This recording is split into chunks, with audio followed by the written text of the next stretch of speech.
Let's sew this very simple beginner-friendly dress. For the pattern I used the Vogue 9199 and I first start off by cutting all my fabric pieces. I chose a velvety fabric. I would not recommend this for a beginner, but I really like this fabric. After I have all my pattern pieces, I start off by stay stitching the sides of the center front and the center back. This is to make sewing the curved seams easier. Next up, I sew both side front pieces to the center front piece. As you can see, it's quite a tricky fabric because it's super slippery. And then I already finished the front of the skirt.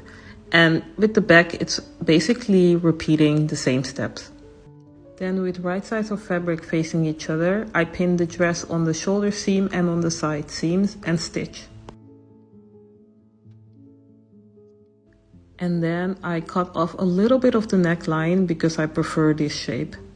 And here I show how I would usually finish the neckline with bias binding. I chose white so it's a bit more visible, but I did not have black bias binding, so I made my own facing and finished the neckline that way. And I always like to top stitch my facing, so that's what I did here. And next up I made the sleeves of the dress. I made sure to E-stitch the top of the sleeves, so it's easier to put the sleeves into the armhole of the dress. After I put in the sleeves, I hemmed the bottom of the dress and also the sleeves. And the next step is optional, but I also put some white lace on the sleeve, the neckline and the bottom of the dress.